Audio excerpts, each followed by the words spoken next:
بسم اللہ الرحمن الرحیم۔ میرا نام عبداللہ صفدر ہے اور میں جماعت ہفتم کا طالب علم ہوں۔ آج میں آپ کی خدمت میں بانگ درا کی پہلی نظم ہمالا پیش کروں گا۔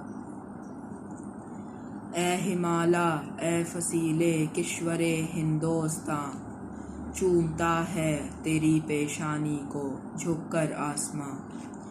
تجھ میں کچھ پیدا نہیں دیرینہ روزی کے نشاں، تو جواں ہے گردش شام و سحر کے درمیاں۔ ایک جلوہ تھا کلیم طور سینا کے لیے، تو تجلی ہے سراپا چشم بینا کے لیے۔ امتحان دیدہ ظاہر میں کوہستاں ہے تو، پاسباں اپنا ہے تو دیوار ہندوستاں ہے تو۔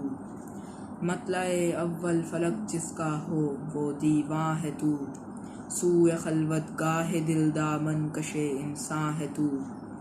برف نے باندھی ہے دستار فضیلت تیرے سر، خندزن ہے جو کلاه مہر عالمتاب پر۔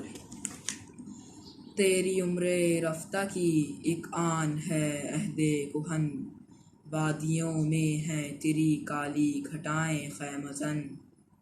چوٹیاں تیری ثریا سے ہیں سرگرم سخن، تو زمیں پر اور پہنائے فلک تیرا وطن۔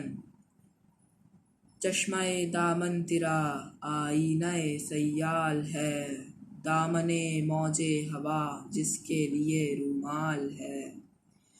ابر کے ہاتھوں میں رہوار ہوا کے واسطے، تعزیانہ دے دیا برق سر کوثر نے۔ اے ہمالا کوئی بازی گاہ ہے تو بھی جسے، دست قدرت نے بنایا ہے عناصر کے لیے۔ ہائے کیا فرط طرب میں جھومتا جاتا ہے ابر، فی لب زنجیر کی صورت اڑا جاتا ہے ابر۔ جنبش موج نسیم صبح گہوارہ بنی، جھومتی ہے نشأہ ہستی میں ہر گل کی کلی۔ یوں زبان برق سے گویا ہے اس کی خاموشی، دست گلچین کی جھٹک میں نے نہیں دیکھی کبھی۔ کہہ رہی ہے میری خاموشی ہی افسانہ میرا، کنج خلوت خانہ قدرت ہے کاشانہ میرا۔ آتی ہے ندی فراز کوہ سے گاتی ہوئی، کوثر و تسنیم کی موجوں کو شرماتی ہوئی۔ آئینہ سا شاہد قدرت کو دکھلاتی ہوئی، سنگ رہ سے گاہ بجتی گاہ ٹکراتی ہوئی۔ چھیڑتی جا اس عراق دل نشیں کے ساز کو، اے مسافر دل سمجھتا ہے تیری آواز کو۔ لیلی شب کھولتی ہے آ کے جب زلف رسا، دامن دل کھینچتی ہے آبشاروں کی صدا۔ وہ خاموشی شام کی جس پر تکلم ہو فدا، وہ درختوں پر تفکر کا سماں چھایا ہوا۔